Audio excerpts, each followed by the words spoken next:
Hello lovely children, how are you? कैसे हैं आप सब? I hope you had a great Diwali and once again I wish you all a very happy Diwali. God bless you all and a very happy Bhai Dooj also to each and every one of you. Beta, today we are going to do worksheet number 15. This is of English for class 7 and this is for 16th November 2020.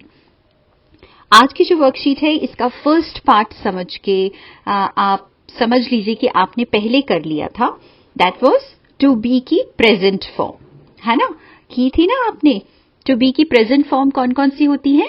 Remember, is, am और are, ये आपने पहले कर ली थी. आज हम to be की पास्ट फॉर्म्स करेंगे जो कि होती है was and were. Use of was were, the past form of to be. ठीक है, टू बी वर्ड खुद नहीं आता है, उसको नहीं लिखा जाता है. उसकी अगर प्रेजेंट फॉर्म यूज कर रहे हैं तो इज एम आर आ जाएगा और अगर आप पास्ट फॉर्म यूज कर रहे हैं तो वॉज वर आ जाएगा. So was were is the past form of is am are and are used with past tense. जब भी पास्ट टेंस यानी कि जो समय बीत चुका है उस वाले टेंस के बारे में हम लिख रहे हैं या बात कर रहे हैं तो हम वॉज या वर का यूज करते हैं. Now, look at the following table carefully and read out the sentences aloud. आपको यहाँ पर एक टेबल दिया गया है, जैसे उसमें आपको समझाया गया है कि जैसे ये जो है ये पर्सन्स हैं. आई है तो आई के साथ क्या आता है? आई के साथ वॉज आता है. फिर वी है, वी के साथ, क्योंकि वी जो होता है हम यानी कि प्लूरल है इसलिए उसके साथ में वर आता है. तो सिंपल सा रूल ये है कि सिंगुलर के साथ में वॉज आता है और प्लूरल के साथ में वर आता है. ही वे सिंगुलर है, he was, she was, it was and they were. They का मतलब वे. अब इसी से रिलेटेड आपको यहाँ पर कुछ सेंटेंसेस दिए हुए हैं. इनको आपने अच्छे से ध्यान से समझकर और इनको अच्छे से रीड करना है अलाउड. आप 2 बार 3 बार भी इसको अच्छे से पढ़ सकते हैं so that you can understand the pronunciation as well as the usage of was and were properly. Alright, let's read the sentences. I was hungry yesterday. ठीक है, मैं कल भूखा था या मैं कल भूखी थी. येस्टरडे का मतलब जो कल समय बीत चुका है, जैसे हाँ, येस्टरडे इट वॉज गोवर्धन पूजा, है ना. तो जो भी समय बीत चुका है उसमें ही आप वॉज या वर का इस्तेमाल करते हैं. तो मैं कल भूखा था. We were in Mumbai last year. Last year मतलब पिछले साल. हम पिछले साल मुंबई में थे. ठीक है ना. वी क्योंकि प्लूरल है तो उसके साथ में क्या आ जाएगा बेटा? उसके साथ में वर आ जाएगा. तो बड़ा सिंपल सा रूल है, कोई ज्यादा मुश्किल नहीं है. You were late yesterday. You were late yesterday मतलब तुम कल लेट थे. यानी कि कोई बच्चा है या कोई व्यक्ति है वो कल लेट आया था तो उसके लिए हम कैसे बोलेंगे? You were late yesterday. He was in Delhi 2 years ago. Ago मतलब जो समय बीत चुका है, पहले. तो 2 साल पहले वह दिल्ली में था. अब क्योंकि सिंगुलर है इसलिए ही जो है 1 बॉय या 1 मैन के लिए आता है तो इसलिए उसके साथ में हमने वॉज का इस्तेमाल किया है. ठीक है ना. She was looking pretty in the party. वो पार्टी में बहुत प्रिटी यानी कि प्यारी लग रही थी. अभी की समय की बात नहीं हो रही है. अगर अभी होता कि अभी पार्टी में वो बहुत प्यारी लग रही है तो हम करते she is looking pretty in the party. लेकिन क्योंकि पास्ट की बात हो रही है तो हम कहेंगे she was looking pretty in the party. It was a rainy day. वह एक बरसात का दिन था. ठीक है ना, पास्ट की बात हो रही है. इट जो है वो सिंगुलर है, डे एक है इसलिए हमने वॉज यूज किया है. They were present in the meeting last month. They मतलब ज्यादा के लिए आता है, एक से ज्यादा के लिए थर्ड पर्सन है. दे वे. ठीक है, वे लास्ट मंथ यानी कि पिछले महीने मीटिंग में प्रेजेंट थे. तो क्लियर हो गई बात आपको अच्छे से.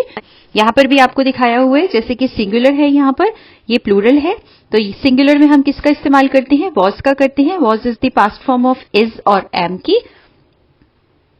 देख रहे हैं ना, जैसे आप ही जो है वो सिंगुलर हो गया तो वॉज आ गया. शी भी सिंगुलर है, वॉज आ गया. आई के साथ भी वॉज आता है. तो सिंगुलर जितने भी नाउन्स हैं, संज्ञा है, जितने भी नाम है कुछ है तो उसके साथ में वॉज आ जाएगा. और प्लूरल्स में, प्लूरल्स के अंदर वर का इस्तेमाल किया जाता है और प्लूरल वर जो है वो पास्ट फॉर्म है आर की। और जैसे यू मैंने आपको बताया, यू के साथ वर आ जाता है, दे के साथ वर आ गया और वी के साथ वर आ गया। यू मतलब तुम, दे मतलब वे और वी मतलब हम। तो जितने भी प्लूरल नाउन्स हैं उन सबके साथ में भी वर का यूज किया जाता है। Now next is look at the picture and fill in the blanks by choosing correct option was or were। आपको सेंटेंसेस को रीड करना है, बस यही देखना है कि जो आपका सब्जेक्ट है, जो भी आपके यहाँ स्टार्टिंग में जो सब्जेक्ट है जिसके बारे में बात हो रही है उसे सब्जेक्ट कहते हैं। तो सब्जेक्ट अगर सिंगुलर है तो वॉज लगा दीजिए और प्लूरल है तो वर लगा दीजिए, ठीक है ना। सो पहला है the boy dash reading a book. अब द बॉय है, बॉयज नहीं है, तो बॉय क्या हो गया, it's a singular noun, so you will write here was, ठीक है ना। तो आप यहां पर वॉज लिख देंगे। Now they dash playing badminton, way badminton खेल रहे थे।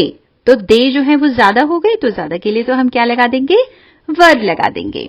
वी डैश ईटिंग, हम खा रहे थे, पास्ट टेंस की बात हो रही है ना, तो इसलिए हमने वी के साथ में वर लगाया, क्योंकि वी का मतलब होता है हम। सो हम खा रहे थे। ही dash a teacher, he was a teacher, वह एक टीचर थे।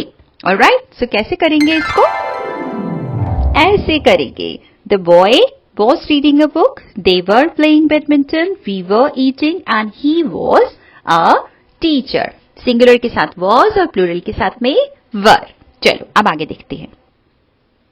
Complete the paragraph with was, were। आपको यहाँ पर कुछ पैराग्राफ में फिलअप्स दिए हुए हैं और आपको अकॉर्डिंगली was या were का इस्तेमाल करना है और उसको कंप्लीट करना है, ठीक है। तो एक छोटा सा पैराग्राफ है, When I dash in 6th class, I dash a good player of football। जब मैं 6th क्लास, अभी तो आप 7th क्लास में है ना, तो यानी कि पास्ट की बात हो रही है। जरूरी नहीं है कि बेटा हर सेंटेंस में आपको yesterday, last month, last year दिया हो। आपको उसका मीनिंग समझकर भी उसके अंदर सोच कर लिखना है कि प्रेजेंट फॉर्म जाएगी या पास्ट फॉर्म लिखी जाएगी, ठीक है ना। क्योंकि हो सकता है एग्जाम में वो आपको दे दें कि टू बी की करेक्ट फॉर्म लिखो। तो अब आपको इसको सेंटेंस को अच्छे से पहचानना है कि ये प्रेजेंट की बात की जा रही है या पास्ट की बात की जा रही है। तो अभी तो आप लोग 7th क्लास में है ना, तो इसका मतलब 6th क्लास की बात है, तो पास्ट की बात है। और आई तो सिंगुलर है, तो आई के साथ में क्या आ जाएगा, when I was in 6th class I was a good player of football. मैं एक फुटबॉल का अच्छा प्लेयर, खिलाड़ी था यानी कि was. Alright, my 2 friends Raman and Sahil. अब रमन और साहिल जो है ये 2 हो गए, देख रहे हैं आप, ये 2 हो गए यानी कि प्लूरल हो गए, तो यहां पर क्या आ जाएगा, were also in are team. Raman और साहिल मेरे पुराने 2 दोस्त जो है वो भी स्कूल की टीम में फुटबॉल की थे। Raman dash our captain, Raman क्योंकि सिंगुलर है तो Raman was our captain, Raman हमारा कैप्टन था आएगा, है ना। जब आप हिंदी में उसको बात करें, बोलेंगे, इसका मीनिंग लेंगे, तो आप बोलेंगे रमन हमारा कैप्टन था। तो ही यानी कि फिर से सिंगुलर आ गया, तो ही was a good cricketer also. वो साथ ही फुटबॉल तो खेलता ही था, साथ ही साथ वो क्रिकेट में भी बहुत अच्छा था, तो एक गुड क्रिकेटर भी वो था, क्रिकेट का खिलाड़ी, cricketer. Our teacher dash very good, हमारे जो टीचर थे वो भी बहुत ज्यादा अच्छे थे। आर टीचर, टीचर्स नहीं है, अगर टीचर्स होता तो वर लगा देते, क्योंकि टीचर है सिंगुलर है, इसलिए हम क्या लगा देंगे, वॉज लगा देंगे। और दे का मतलब तो प्यारे बच्चों को मालूम ही है, दे का मतलब वे। So they dash very helpful also, वो बहुत ज्यादा हेल्पफुल यानी कि हमारा साथ देने वाले, सहायता करने वाले थे। ऑलराइट, तो चलो देखें कैसे आंसर लिखेंगे। So this is how you're going to write the answer. सुंदर सुंदर हैंड राइटिंग में लिखना है और अच्छे से लिखना है, correct. Now let's move on. अब यहां पर क्या दे रखा है बच्चों, यहां पर आपको कुछ कॉलम्स दिए हुए हैं, एक ये वाला है, एक ये वाला है यहां पर, ठीक है। और बीच में यहां पर वॉज और वर दिया हुआ है। जैसे इसका क्या मतलब है कि, इसका मतलब है कि इससे हम सेंटेंसेस बना सकते हैं। जल्दी से देखें कि कैसे बना सकते हैं। चलो, अब ये क्या आ जाएगा, आई के साथ क्या आ जाएगा, आई के साथ आ जाएगा was. I was hungry, I was happy भी आप लिख सकते हैं, वो यहां पर हमें करना है, पर अभी सिंगल सिंगल करेंगे। आई वॉज हंग्री, फिर आ जाएगा ही वॉज हैप्पी, शी वॉज के साथ में क्या आ जाएगा, शी वॉज के साथ में अ स्टूडेंट भी आप लिख सकते हैं, शी वॉज अ टीचर भी लिख सकते हैं, she was in our class भी लिख सकते हैं, है ना। तो शी वॉज हैप्पी भी लिख सकते हैं, शी वॉज ब्रदर्स नहीं लिख सकते क्योंकि शी सिंगुलर है और ब्रदर्स जो है वो प्लूरल है ना। उसके बाद में यू के साथ में आप क्या लगाएंगे, यू के साथ में आप वर लगाएंगे। यू वर, जैसे कि यू वर हंग्री, तुम भूखे थे, यू वर हैप्पी, तुम खुश थे, यू वर अ स्टूडेंट, तुम एक स्टूडेंट थे, यू वर अ टीचर, तुम एक टीचर थे, you were in our class, सबके साथ में इसको मैच किया जा सकता है, तुम हमारी कक्षा में थे। ठीक है, इसी तरह से आगे देखेंगे दे का मतलब क्या होता है, दे का मतलब होता है वर, और तो इसके साथ में क्या लगाएंगे आप, दे के साथ में आप लगा देंगे वर, है ना। आपको पता है ना, दे का मतलब वे होता है, दे का मतलब क्या होता है, वे, तो दे के साथ में आप लगा देंगे वे। सो आप लिख सकते हैं इसमें they were hungry, they were happy, they were brothers. They were के साथ आप अ स्टूडेंट नहीं लगा सकते क्योंकि अ स्टूडेंट तो सिंगुलर हो जाएगा, वो अगर स्टूडेंट्स होता तो हम लगा देते हैं यहाँ पे, है ना। अ टीचर भी नहीं लगा सकते हैं। फिर दे वर इन आवर क्लास, इसके साथ आप सबके साथ इसको ज्वाइन करके सेंटेंसेस बना सकते हैं। ठीक है, नेक्स्ट में है वी का मतलब क्या है, वी का मतलब होता है हम, तो प्लूरल हो गए, तो इसके साथ भी आएगा वर। तो इसके साथ में कैसे सेंटेंसेस बना सकते हैं, we were hungry, we were happy, we were brothers, फिर इसके साथ में अ स्टूडेंट और अ टीचर हम नहीं लगा सकते हैं, है ना। We were in our class, हम अपनी क्लास में थे, तो ये भी लग सकता है इसके साथ में। ठीक है, तो उसके बाद में एक लास्ट है हमारा, लास्ट दिया हुआ है सोनू। अब सोनू जो है यानी कि सिंगुलर बॉय है, सिंगुलर नाउन है, तो सोनू के साथ में वॉज लगा देंगे, तो ये हो सकता है Sonu was hungry, Sonu was happy, Sonu was brothers नहीं लगा सकते क्योंकि सोनू सिंगुलर है तो इसके साथ नहीं लगेगा। सोनू वॉज अ स्टूडेंट लगा सकते हैं, सोनू वॉज अ टीचर लगा सकते हैं, Sonu was in our class भी आप लगा सकते हैं। अब देखते हैं कि हमें करना क्या है, हमने अच्छे से समझ लिया है। Now we can do any exercise related to this work. ठीक है, अब चलो देखें, यहां पर लिखा है make sentences taking any one appropriate word from each of the 3 boxes, here 2 examples are given, you can make many more. जैसे मैंने अभी आपको सेंटेंसेस बताए हैं, आपको बस वही सेंटेंसेस यहां पर 5 कोई भी लिख देने हैं। ठीक है, तो ये सेंटेंसेस कैसे बनाने हैं वो मैंने आपको बता ही दिए, तो you can write any sentences. देखो मैंने बहुत सारे आपको बताए हैं, 10-15 तो मेरे ख्याल से हमने डिस्कस कर ही लिए हैं, तो बस देखना है कि लिखेंगे कैसे। तो जल्दी से देखते हैं कैसे लिखेंगे। So this is how you are going to write the answer. यहां पर मैंने आपके और अच्छे से समझने के लिए ये वाले वर्ड्स जो हैं कौन से यूज होंगे ये मैंने लिख दिए हैं। जैसे आई के साथ वॉज आता है, ही के साथ वॉज आता है, शी के साथ वॉज आता है, you were, they were, we were and Sonu was. अब इसके साथ में जो भी मैच हो रहा है वो आपको लगा देना। जैसे आई के साथ वॉज हैप्पी आ सकता है, आई वॉज हंग्री भी आ सकता है, ठीक है ना।